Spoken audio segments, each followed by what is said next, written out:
Сәлем баршаңызға. Бүгін сіздерге 100% оригинал фисташковый рулеттің рецептімен бөлісетін боламын. Яғни шағын мастер-класс көрсететін боламын. Бұл 100% шығатын оригинал рецепттердің бірі.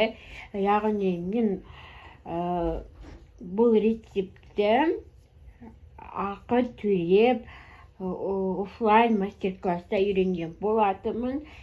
Бұл рецепт тіпті ютубта жоқ десем де болады. Осы рецептпен жасап көрулеріңізді сұраймын. Жақсы оригинал рецепттердің бірі, және сол офлайн мастер-класстағы үйренген оригинал рецепттерінің бірімен сіздермен онлайн мастер-класс ретінде бөлісіп отырмын. Жасалу жолын білгілеріңіз келсе, видеоны соңына дейін нақтылап қараңыздар. Жақсы ақпараттар толық айтылатын болады. Ол үшін бізде қант, фисташканы, жұмыртқаның ақуызы, және біз аздап ұн қолданатын боламыз. Қазір рецепт барысында айтатын боламын. Жасау барысында бұл рецепт ең оригинал рецепттердің бірі. Себебі мен бұны мастер-класстан оқып, өз көзімен көріп, сатып алып оққан. Енді сол рецептпен сіздермен де бөліскім келіп отыр. Жасауды бастаймыз. Ең бірінші қағида ол біздің ыдысымыздың құрғақ болуы және миксеріміздің насадкасының толықтай құрғақ болу керек. Бір тамшыда су болмау керек. Ең алдымен ақуызымызды салатын боламыз. Және осы ақуыз, яғни 2-3 есе көпіргенше миксердің аз жылдамдығына бастап, жоғары жылдамдығына дейін көтере отырып, әр 1-1,5 минут сайын, 2 минут сайын көтере отырып, жұмыртқамызды миксерлейтін боламыз.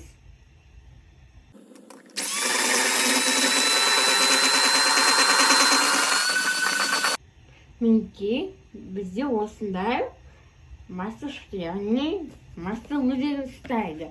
Енді біз бұдан меренге жасауымыз керек. Біз бұны қолмен ұстағанда қараңыздар, жып-жұмсақ, қолда тіпті еріп кетеді. Бізде қол астана ерімейтіндей жабысқақ масса шығу керек. Енді біз қантымызды аздан сала отырып, миксердің ең төменгі жылдамдығынан бастап, жоғары жылдамдығынан, яғни минут өткен сайын көтере отырып, миксерлейтін боламыз.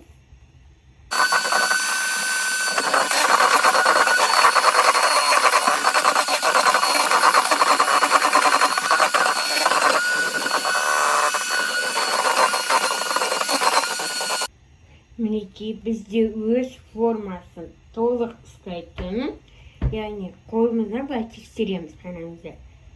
Осындай кезде қолға жабысып, жаңа бізде қолға ұстағанда еріп кеткен. Ерімейтіндей қолға жабысатын масса шығуы керек. Енді бірден біздің ұнымызды қосамыз. Мұнда бізде 100 грамм фисташка. Және біз фисташка және 8 грамм ұн, 8 грамм, 8-10 граммнан артық ұн қоспаймыз. Сонда бізден меренгамыз, яғни рулетіміз жақсы шығатын болады. Енді алдымен ұнымызды қосамыз. Және фисташковый ұнымызды қосып, жақсылап, яғни осындай силиконды қасықпен миксермен қозғамаймыз, өйткені масса отырып қалуы мүмкін.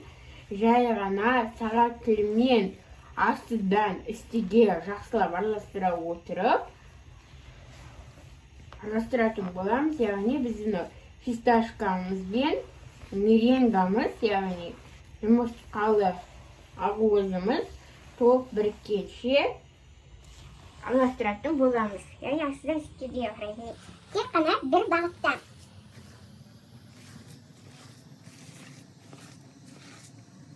және осы кезде біз пешімізді 175 градуста қыздырып қоюымыз керек.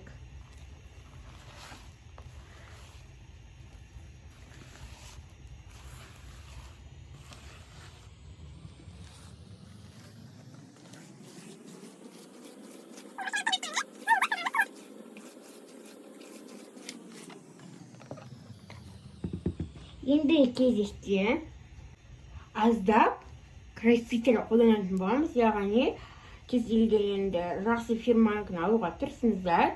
Мен осы фирманыкін, яғни лайм деген түсін аласыздар. Сонда бізде фисташканың түсін береді. Осыдан 3-4 тамшы таңдайтын боламыз. Міне біздің фисташкамыз түсі настоящий болу үшін.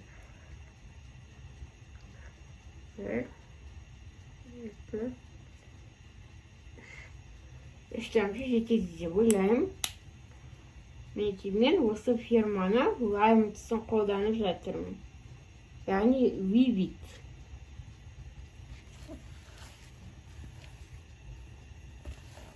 Енді жақсылап араластыратын боламыз.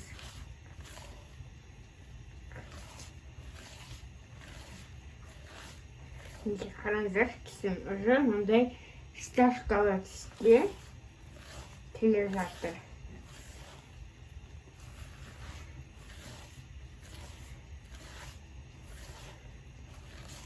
Яғни бізде красканың да бояғышта көп қосып жемейміз. Көбі 3, 1-2 тамшылаңыздар, екінші.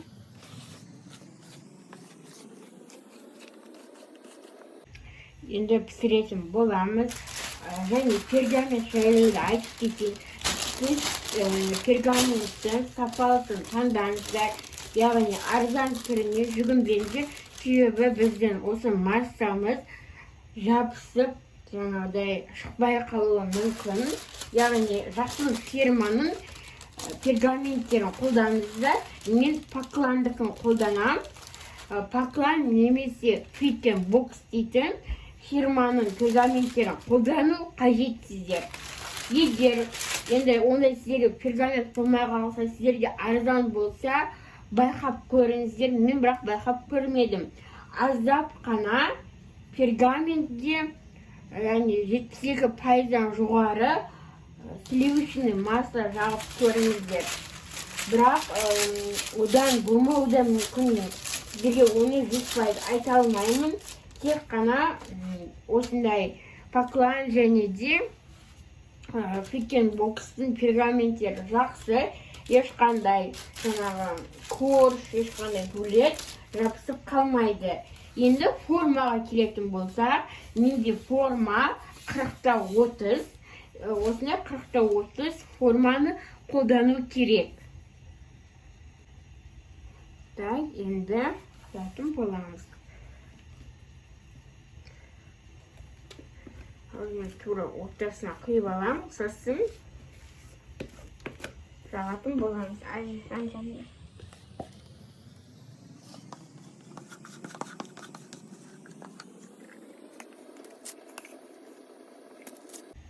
Енді бір кескі етіп жаятын боламыз.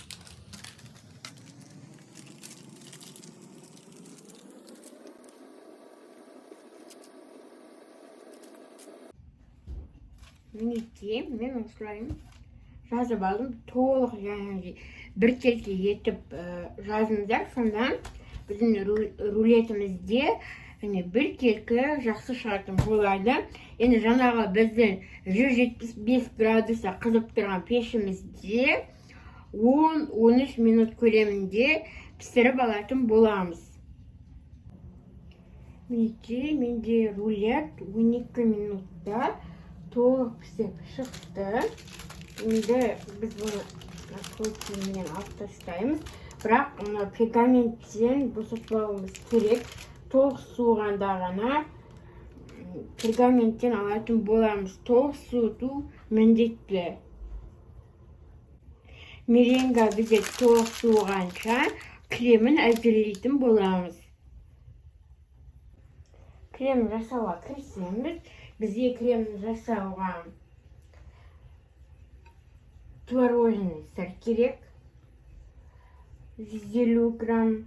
Барлық құрамдарын мен қанша грамм қолдандым видеоның астында жазып қалдыратын боламын. Сливки 250 және де сахарный пудра бізде 60 граммдай керек болады. Біз енді ең алдымен творожный сырмен сахарный пудраны жақсылап толық біріккенше миксерлеп алатын боламыз. Бізде осы кремге қолданатын барлық өнімдер, яғни салқын күйде болу керек. Міндетті түрде, және біздің креміміз өйткені жылы жерде тұрып қалса, біздің креміміз жаңағыдай еріп шықпай қалуы мүмкін. Сондықтан міндетті түрде салқын етіп қолдануы керек.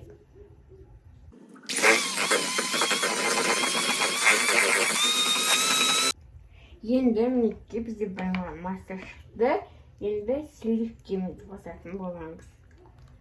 Сливки менде 33%. 33-35% қолданасыздар. Енді жақсылап екі масса толық біріккенше миксердің төмен жылдамдығынан бастап жоғары жылдамдығына көтере отырып миксерлейтін боламыз.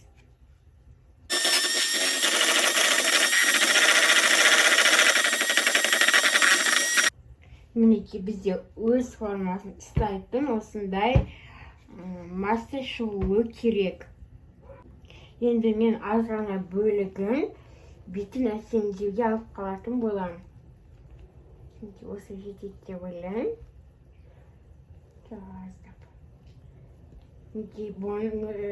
Бетін әсемдейтін боламыз. Енді кезекте мен осында екі насадка қолданамын. Мынау бізде арасына крем жағу үшін. Егер болмаса, қолданбай-ақ қойсаңыздар болады, бірақ мүмкіндік болса қолданған жөн. Ортасына крем жағуға. Немесе осындай кондитерлік мешоктың басын кесіп алып жасауға да болады, бірақ мынамен ыңғайлы болады. Ал мынау насадкаға келетін болса, бұны біз бетіне қазір, яғни узор жасайтын боламыз, бетін әсемдеуге. Мынау бізде, яғни осындай домалақ Whoopie Pie'дің насадкасы. Ал мынау насадка бізде 333 номерлі насадка. Қазір қандай узор шығады, сіздерге көрсететін боламын. Мінекей мен кондитерлік қапшыққа салып алдым. Бізге қазір түзулеу үшін осыны қолданамыз. Және де мен ішіне яғни мұздатылған малинаны қолданатын боламыз. Мұнда 80 грамм мұздатылған малина. Мінекей енді мұнда біздің рулетін соқты суыды. Енді оны осылай осы бетін мына жаққа қаратып, пергаментімізге аударып аламыз.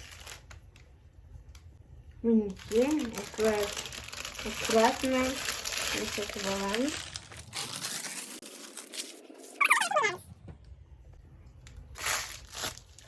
Крем жағуға кірісеміз.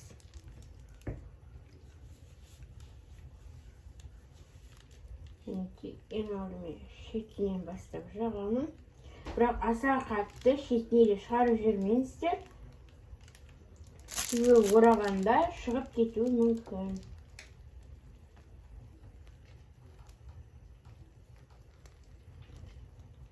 Мінекей дәл осылай жағып шығасыздар. Мінекей жағып шықтым. Осындай төрт шетіне аздап жеткізбей жағыңыздар, себебі жанынан шығып кетуі мүмкін. Енді жақсылап бір келке етіп түзулейтін боламыз.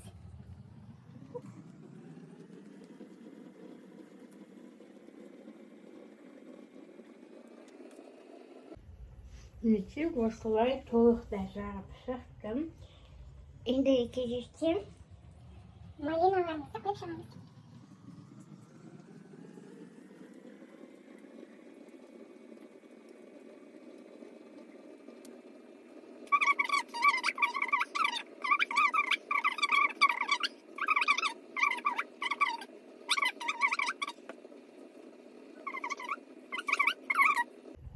Şimdi жақсылап орайтын боламыз.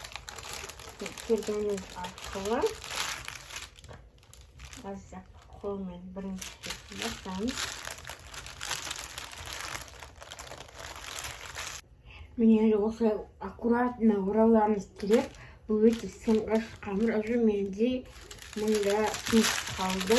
Сондықтан өте мұқияттықпен орауымыз керек. Ондай сынған жерлерін міндеттерге байлаңыздар. Одан әрі сынып бөлініп кетуі мүмкін. Мінекей мен орап болдым. Дәл осылай болады. Мінекей бетін осындай гүл тәрізді етіп сәндейтін боламыз. Мінекей осындай жаңағы біздің насадкамен узор шығаруға болады.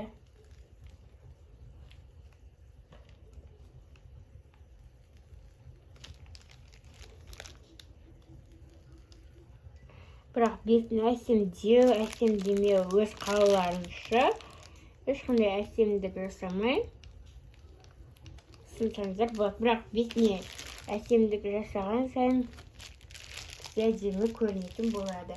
Енді орталарына аздап гүл жасап қоямын. Көрдіңіздер ме? Бізде осындай гүл шығаруға болады және осындай толқын шығаруға болады.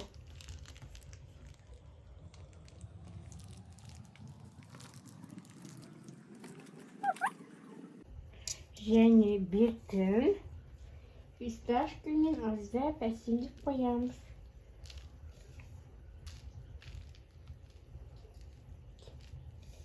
Şimdi güllerin üstüne köbürük seveyim.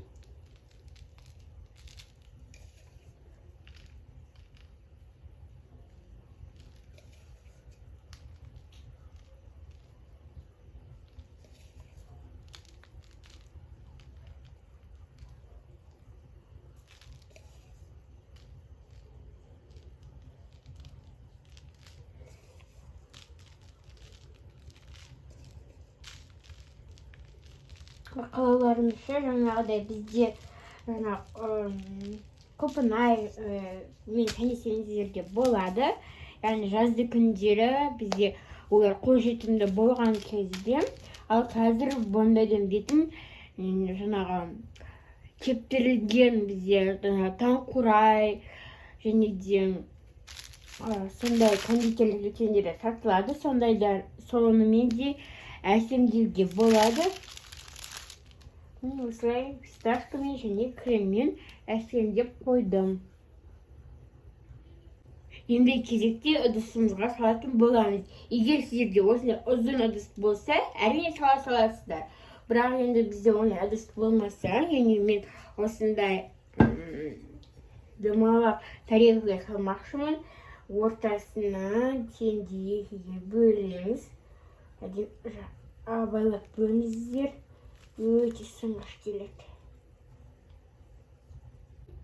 Мінекей біздің фисташковый рулетіміз дайын болды. Ішкі дүниесі осындай болады. Өте керемет болып шықты.